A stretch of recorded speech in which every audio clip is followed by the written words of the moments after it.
Hello, I'm Robin Robinson and I'm on a journey of the natural path. And I just wanted to share some insights that I have discovered um, over, I've been probably discovering them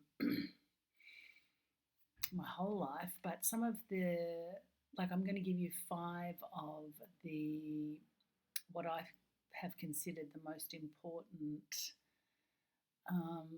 biohacks, I guess, for well-being and for really feeling energized. So the first one is meditation. And when I speak about meditation, I've been meditating for years, and I think you have to start where you are, so you can use some sort of a guided meditation. You can use a breathing meditation.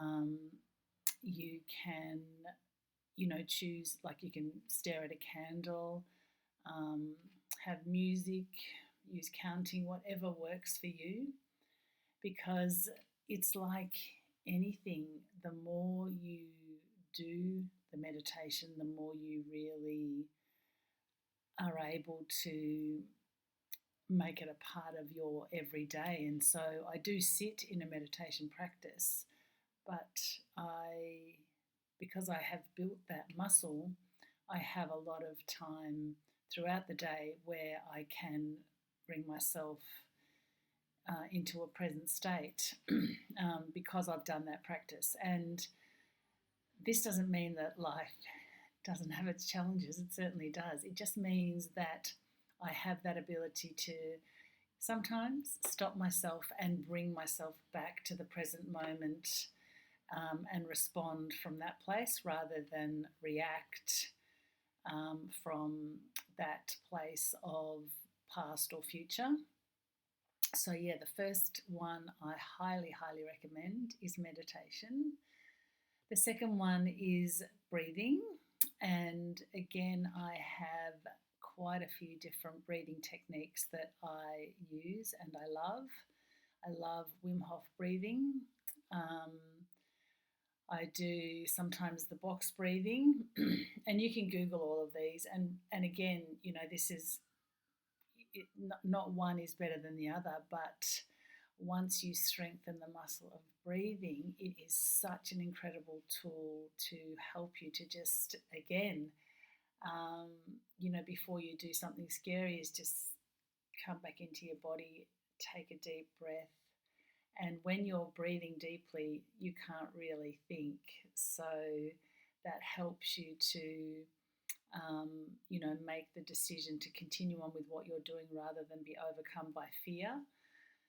So, yeah, breathing is such a divine practice, and there's so many different practices, and you can do, I think the Wim Hof one, some of the rounds are about 12 to 15 minutes, so they don't have to take a long time.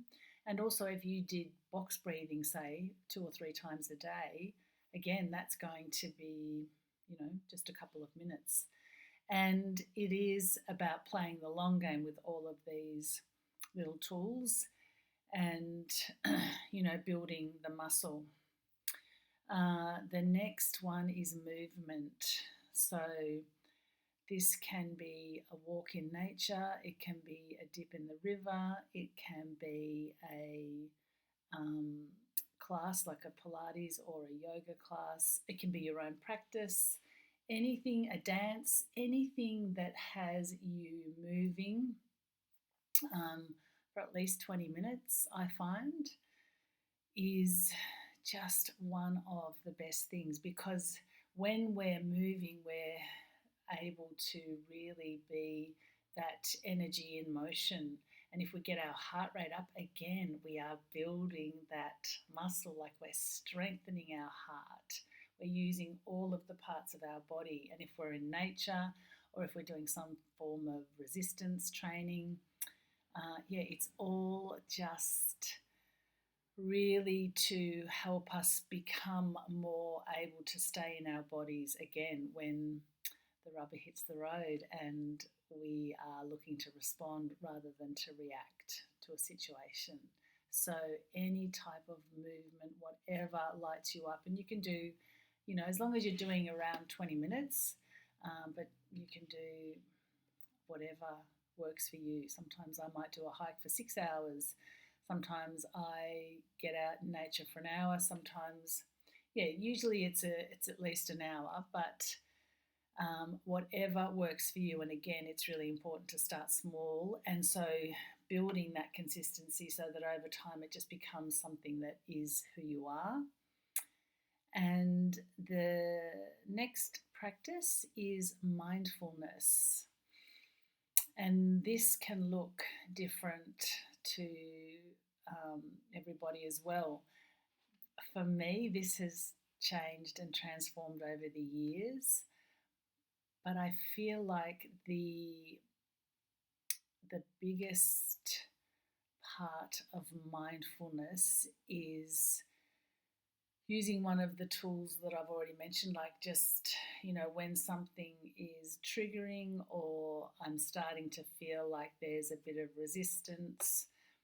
And this is when I catch myself, because sometimes I don't, just like you, is really bringing my attention. And so for me, I use what I call my power center. It's a space, it's the sacral chakra about 3 inches below your navel, and I focus all of my attention into that space. And sometimes the story still goes, but I'm really just setting the intention to be mindful and to allow whatever is there to play out, because if it's happening, it's happening and I can't do anything about it.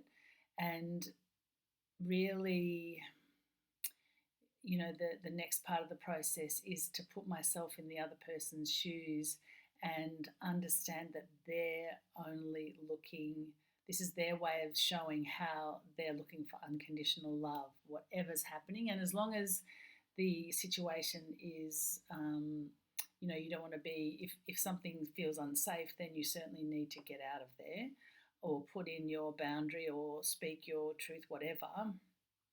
But sometimes these experiences that give us the opportunity to practice mindfulness are repeated patterns. Well, that's what happens for me.